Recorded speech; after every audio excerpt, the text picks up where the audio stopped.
Hello everyone, welcome to my YouTube channel Learning to its Best. Today we will look into the poem Chalna Hamara Kaam Hai by Shivmangal Singh Suman. This is included in class 10 ICSE syllabus. So let's begin. चलना हमारा काम है, गति प्रबल पैरों में भरी, फिर क्यों रहूं डर डर खड़ा, जब आज मेरे सामने है रास्ता इतना पड़ा, जब तक न मंजिल पा सकूं तब तक मुझे न विराम है, चलना हमारा काम है। इस कविता में कवि श्रीमंगल सिंह सुमन जी मनुष्य को प्रेरणा देते हुए कहते हैं कि हमें जीवन में हमेशा गतिशील रहना चाहिए, क्योंकि मानव असीम शक्ति से संपन्न प्राणी है।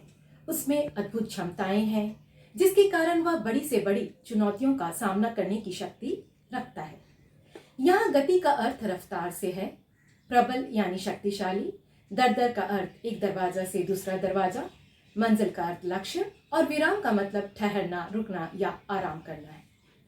इन पंक्तियों में कवि मनुष्य को यह संदेश दे रहे हैं कि मनुष्य असीम शक्ति, साहस और क्षमताओं का स्वामी है। गति प्रबल पैरों में भरी, फिर क्यों रहूं दर दर खड़ा, यानी मनुष्य के पैरों में अद्भुत शक्ति और गति विद्यमान है। फिर उसे एक दरवाजा से दूसरे दरवाजे पर खड़ा होने की क्या आवश्यकता है, अर्थात किसी के सहारे की क्या आवश्यकता है। जब आज मेरे सामने है रास्ता इतना बड़ा, इसके अलावा उसके सामने बहुत बड़ा रास्ता यानी मार्ग और मकसद दोनों ही है। जब तक न मंजिल पा सकूं तब तक मुझे न विराम है, चलना हमारा काम है। यहाँ कवि मनुष्य को प्रेरित करते हुए स्वयं से कह रहे हैं कि जब तक वे अपने लक्ष्य या मंजिल को नहीं पालेंगे, अर्थात जब तक वे अपने मकसद में कामयाब नहीं होंगे, वे लगातार प्रयास करते रहेंगे, आगे बढ़ते रहेंगे।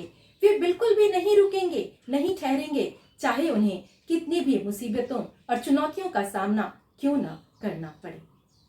कुछ कह लिया, कुछ सुन लिया, कुछ बोझ अपना बट गया, अच्छा हुआ तुम मिल गई, कुछ रास्ता ही कट गया, क्या राह में परिचय कहूँ, राही हमारा नाम है, चलना हमारा काम है।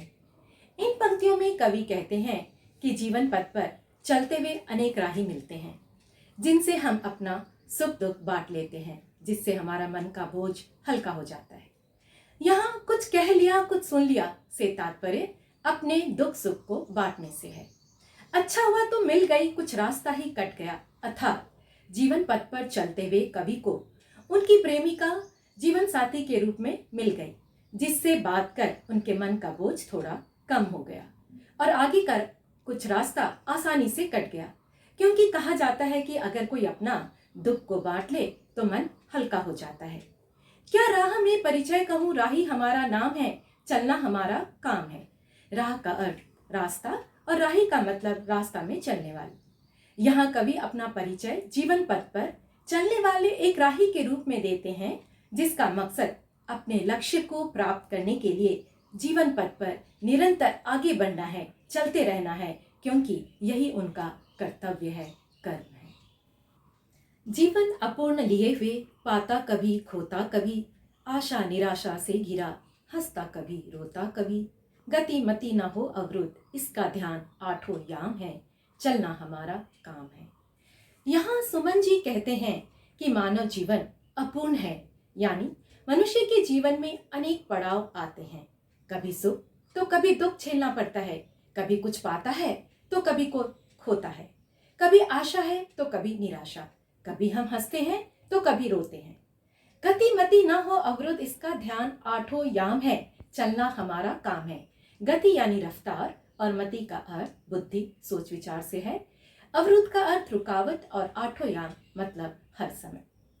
इन पंक्तियों में कवि का आशय है कि मनुष्य का जीवन उतार चढ़ाव से भरा हुआ है। कभी कभार तो ऐसा प्रतीत होता है कि दुखों का अंत नहीं होगा, लेकिन समय हमेशा बदलता रहता है। इसलिए हमें हर समय यह ध्यान रखना चाहिए कि न तो हमारी रफ्तार रुके और न ही सोचने समझने की शक्ति में रुकावट आए। इंसान को हर हाल में अपने लक्ष्य की ओर बढ़ते रहना चाहिए, क्योंकि गति ही जीवन है। इस विशद विश्व प्रवाह में किसको नहीं बहना पड़ा, सुख दुख हमारी ही तरह, किसको नहीं सहना पड़ा। फिर व्यर्थ क्यों कहता फिरूं, मुझ पर विधाता वाम है, चलना हमारा काम है। यहाँ विशद का मतलब विशाल बड़ा से है, विश्व यानी कि संसार, प्रवाह अर्थात धारा। तो इन पंक्तियों में कवि ने जीवन की सच्चाई को उजागर किया है कि इस विशाल संसार में कोई भी इंसान ऐसा नहीं है जिसके जीवन में सुख और दुख बारी बारी से न आया हो।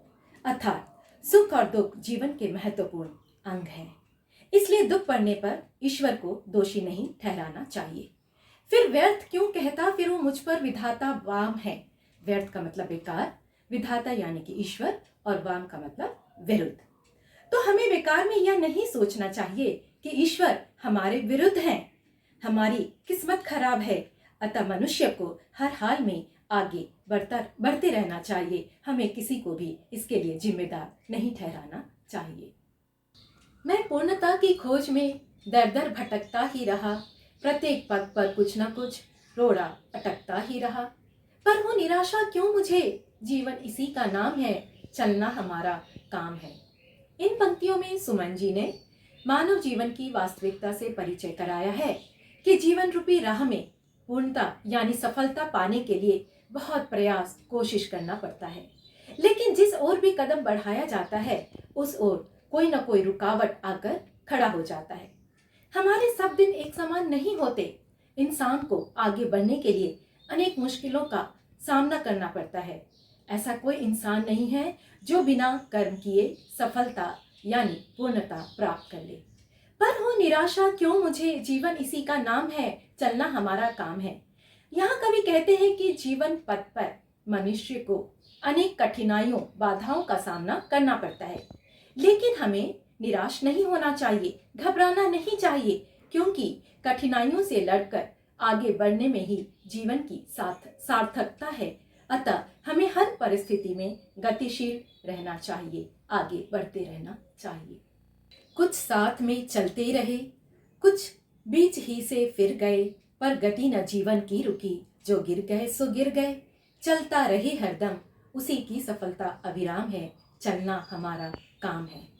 इन पंक्तियों में कवि कहते हैं कि जीवन पथ पर चलते हुए हमें अनेक साथी या दोस्त मिलते हैं, जिनमें से कुछ हमेशा हमारे साथ रहते हैं और कुछ बीच में ही हमारा साथ छोड़ देते हैं। पर गति न जीवन की रुकी, जो गिर गए सो गिर गए। लेकिन ऐसा होने पर हमारे जीवन की गति यानी रफ्तार नहीं रुकना चाहिए। तात्पर्य यह कि जिन साथियों ने हमारा साथ बीच में ही छोड़ दिया या वे बीच में ही चले गए, उससे निराशा होने की आवश्यकता नहीं है। चलता रहे हरदम, उसी को सफलता अविराम है, चलना हमारा काम है। यहाँ अविराम से तात्पर्य सुखद से है और हरदम मतलब हमेशा। अतः जो व्यक्ति हर परिस्थिति में आगे बढ़ता है, जीवन में सफलता केवल उन्हीं को मिलती है जो बीच में साथ छोड़ देने वाले साथियों की परवाह किए बिना अपने लक्ष्य की ओर निरंतर आगे बढ़ते रहते हैं, गतिवान रहते हैं, गतिशील रहते हैं, क्योंकि यही जीवन का नियम है।